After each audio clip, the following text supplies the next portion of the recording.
Morning. We got some very Morning. important news for you. This morning, it all became super clear. What we're going to explore today is this.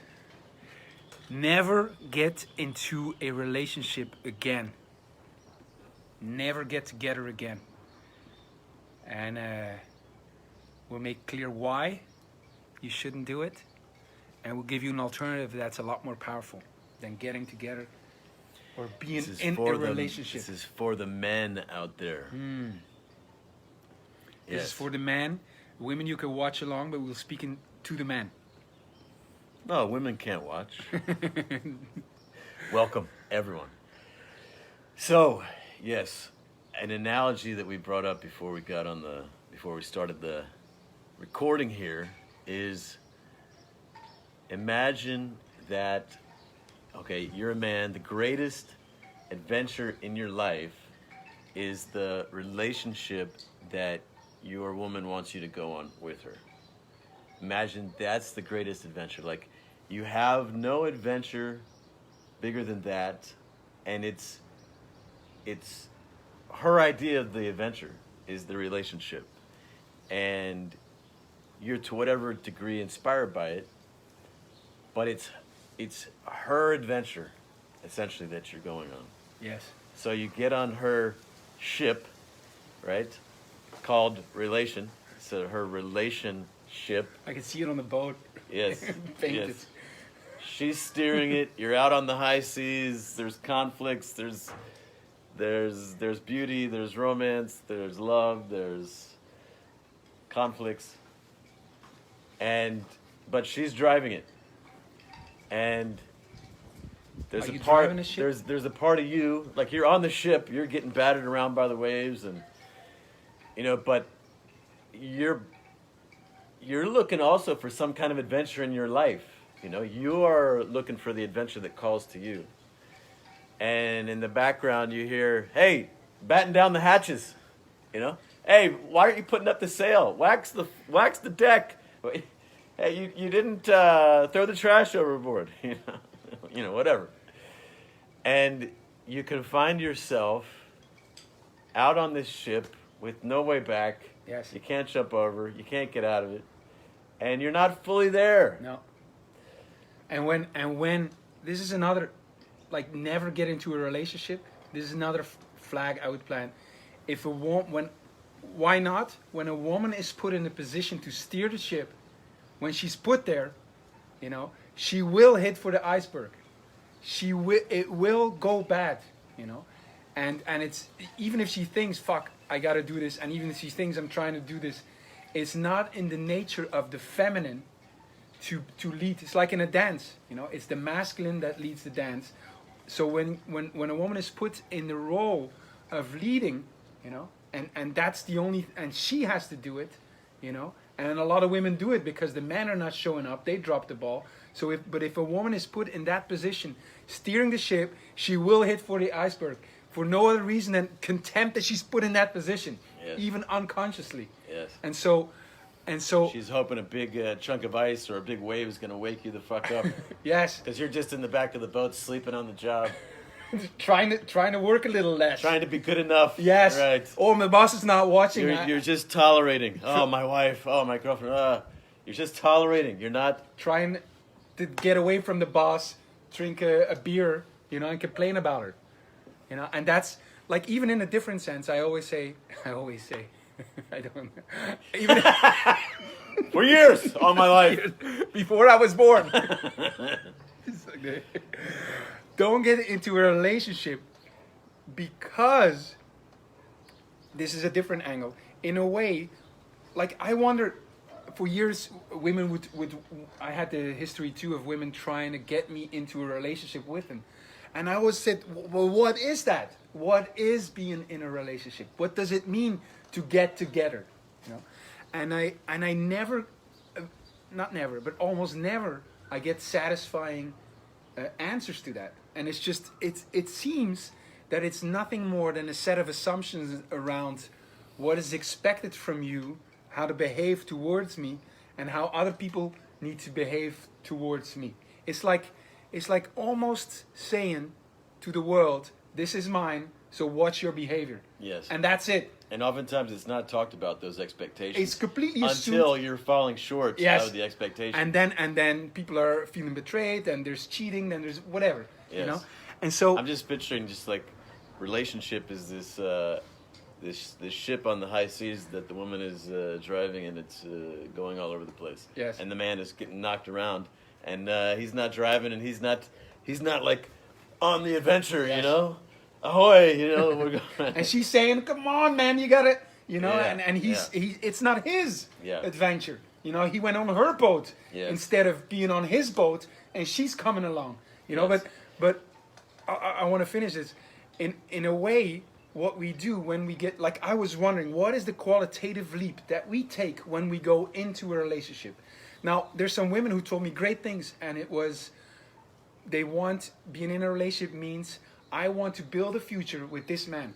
You know, I think that's a great answer. But for many people, it's just a set of presuppositions, assumptions around how anyone should behave. And in that sense, it is in many ways, getting into a relationship is the end of relating well.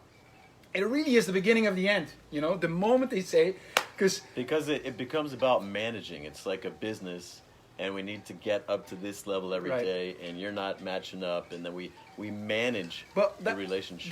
That could go well, but what I see that the real trouble is when you get into a relationship, the practice of relating well is no longer, it's as if it's acquired. It's as if it's Right. done, you know? And so it's not an art, it's not an adventure, it's yes, not a choice. it's not a mastery. So you give up the very thing that's needed for this to work well. You know, you say, oh, it's the, and I see men do this too. They got the woman now, and so they're focused on whatever, the career or whatever, and the relating goes down. It's the same, you know.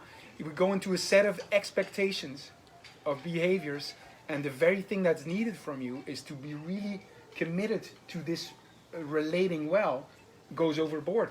And Yes. so that's the trouble by getting into a relationship. That's the trouble by getting together. So what we're proposing here is two alternatives, two adventures basically. One, find your own adventure. Yes. Right? Remember those make your own adventure books, right? I don't know that. Basically, you read a part of a story, and then you say, if you choose to do this, go to this page. If you choose to do this, go to this page. And so you're not just on this book reading through someone's story. You get to choose your own adventure. Anyway, It's like Zan said, women don't want to be the adventure. They want to be on an adventure. And I think it's a great way of Yes. saying it. so have your own adventure that you invite her on Yes. into. And the other one is the adventure of allyship. It's an invitation into a different kind of relating that has an extremely high level of commitment, but that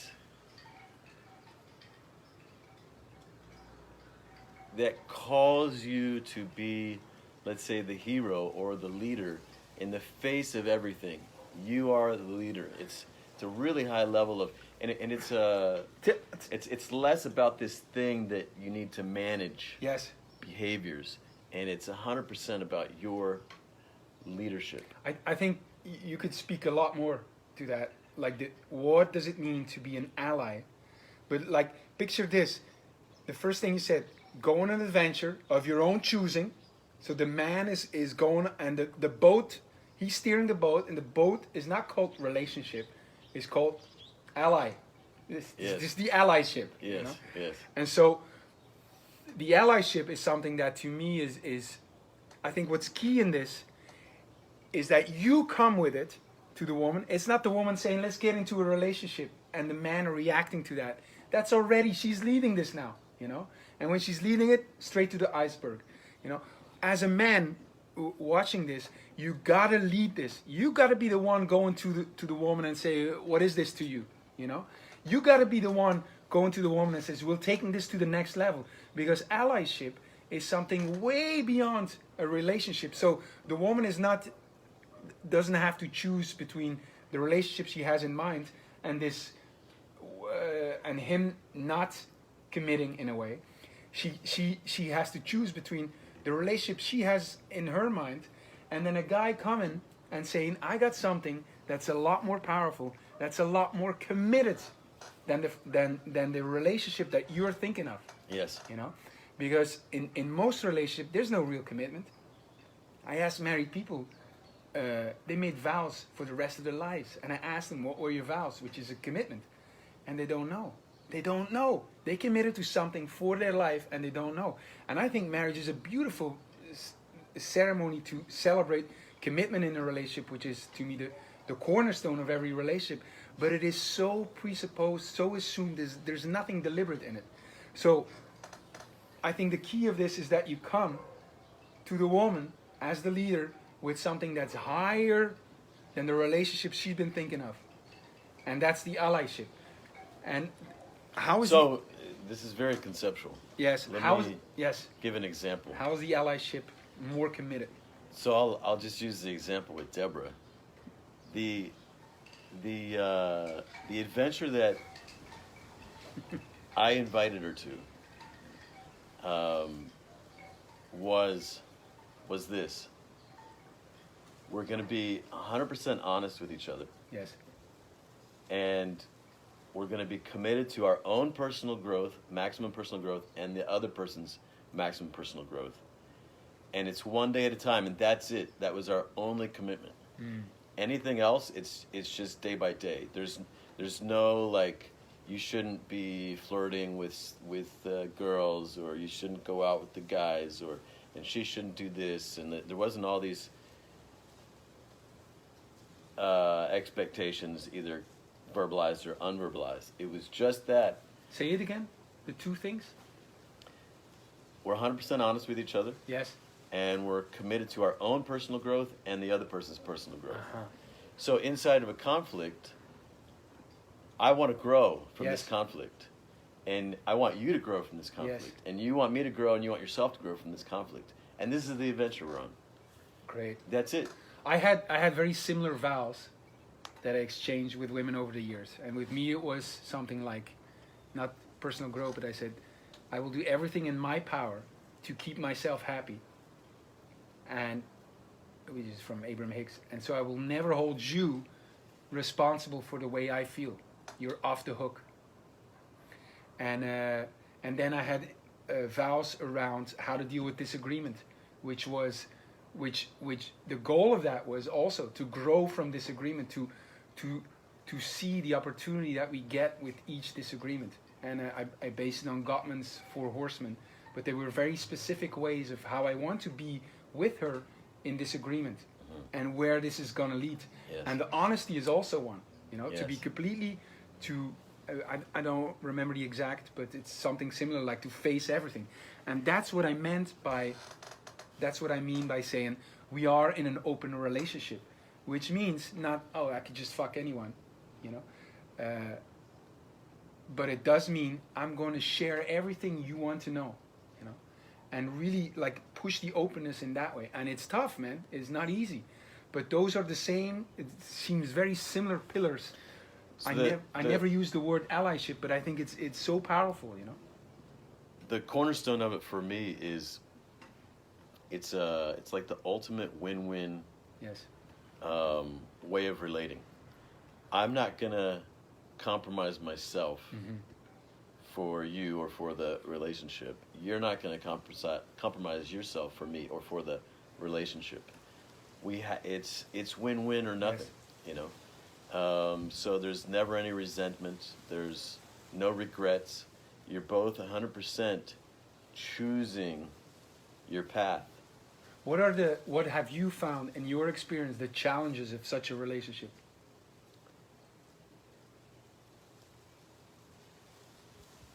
Well, I think let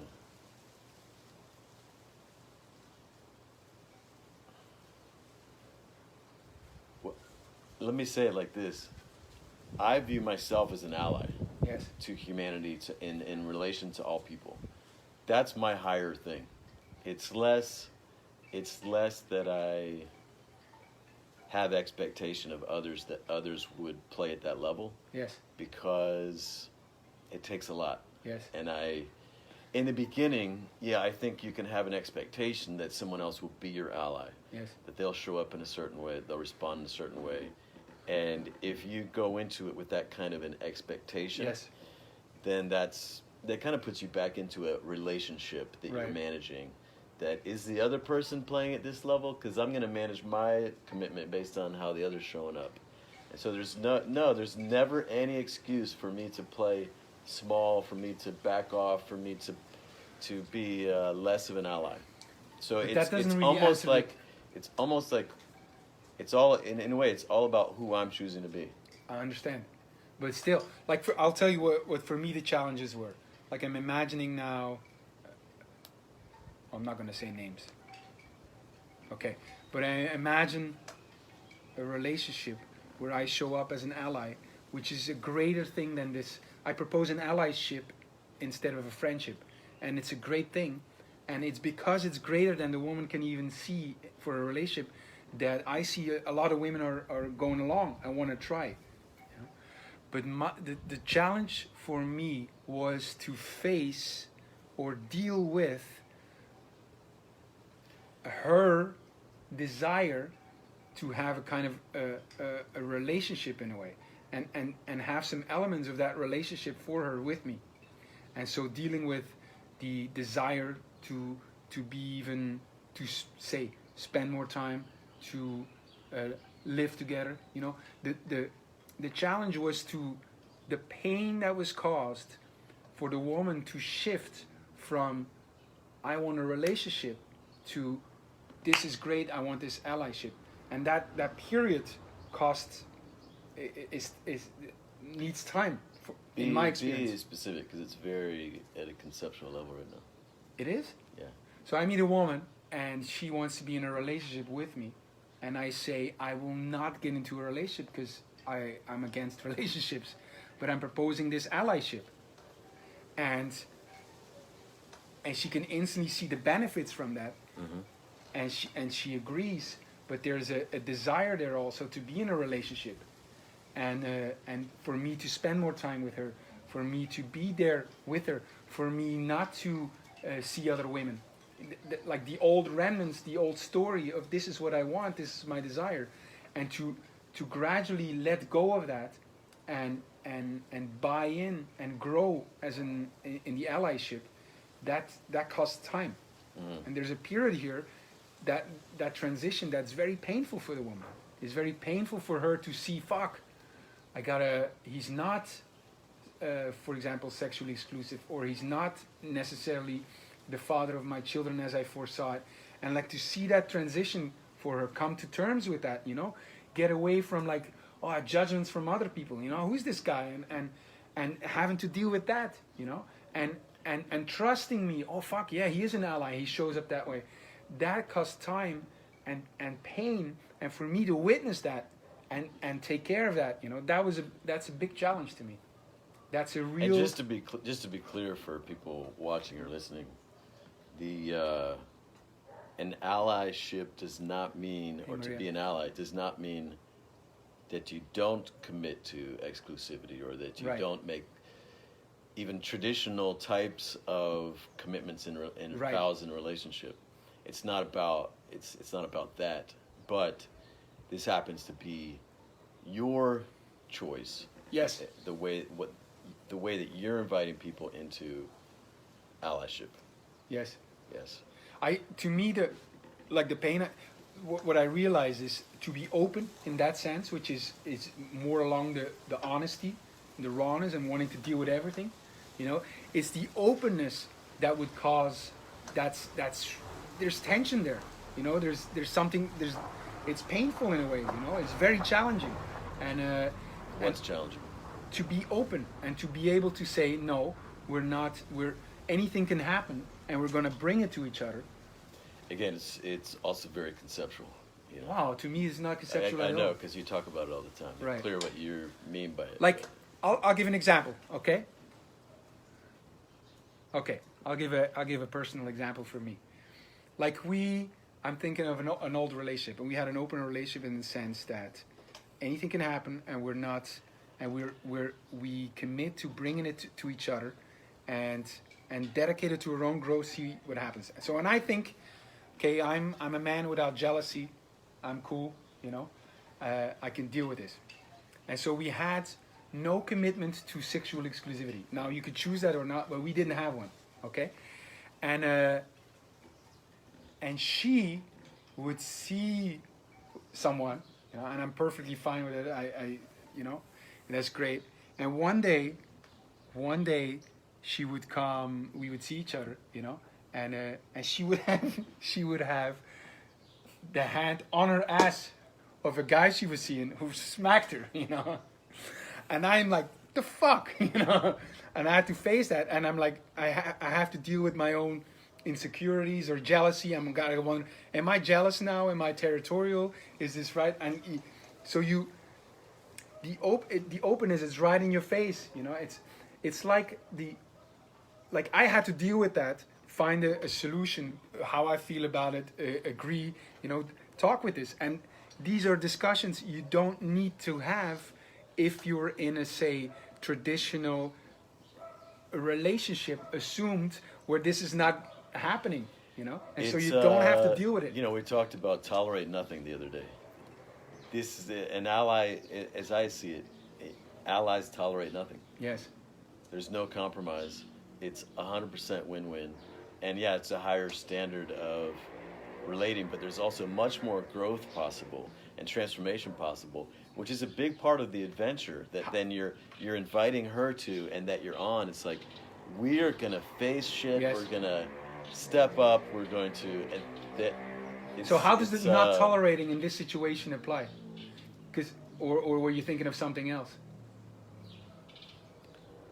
It's not like you say don't tolerate it. Okay, yeah. Well, that's what I thought. For I example, just wanted to make clear. If it bothers you, you don't say anything. You don't confront it. You don't deal with it, and you're really suffering around right. it. Right. So what I did in that situation was bring it, because we have an open relationship. I said, "Fuck, I don't know how I feel about this." Exactly what I told you. I don't know if I'm jealous, but fuck, I can feel it right now. I don't like it, and it doesn't mean I'm saying don't do it. You know. I can feel it, you know, and that's something you now deal with. Yes, you know? And that's the openness of a relationship. Yeah, and here's a distinction. This would be great to kind of like map out on a piece of paper or something. Is like the difference between a relationship and allyship. That's great. And I think inside of a relationship you have complaints. You know, you have complaints because it's 50-50, really. Yeah. You know.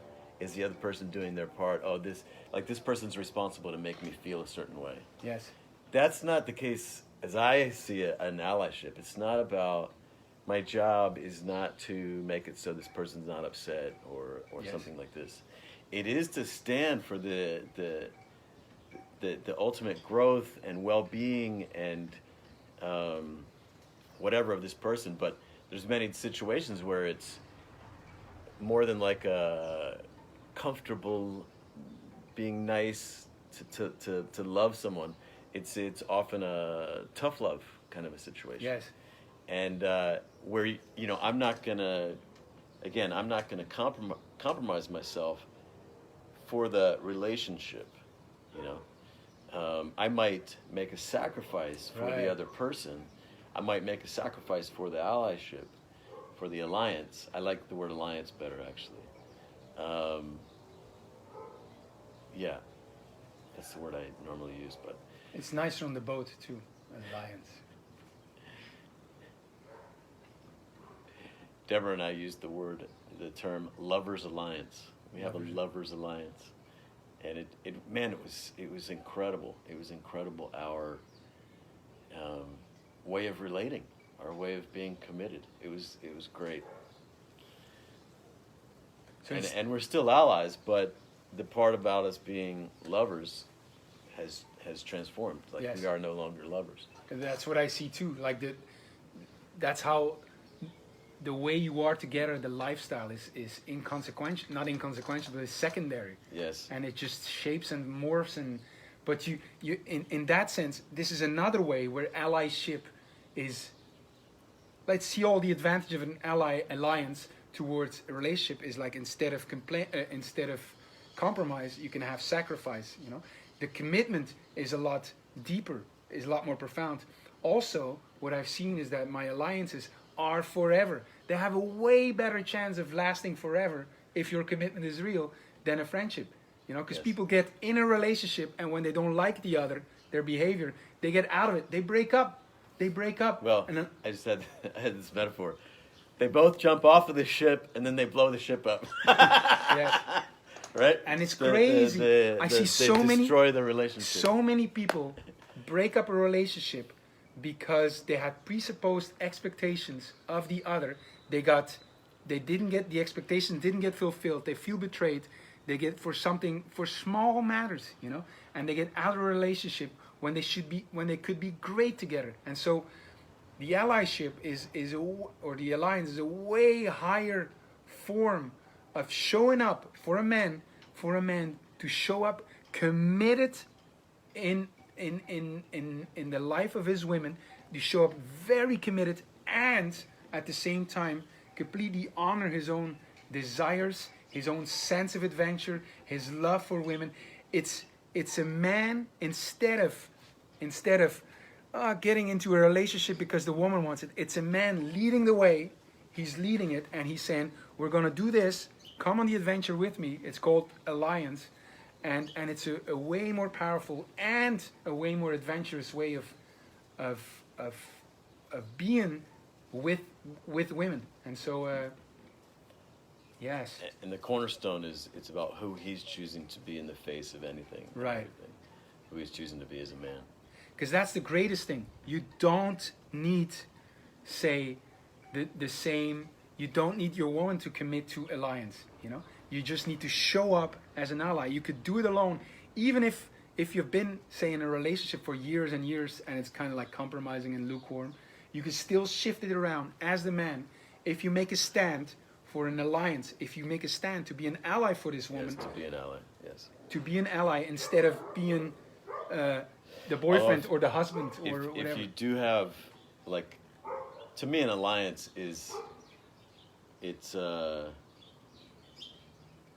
two or more people, right? Mm-hmm. It's not Yes. just yourself. Right. You can be an ally, but you don't really have an alliance unless Until the the other other, person is in. 100%. But yes. there's definitely a level of skill there and experience that's Yes. needed to have it But really work powerfully. That's exactly like I carve my Which way. is what my trainings are about.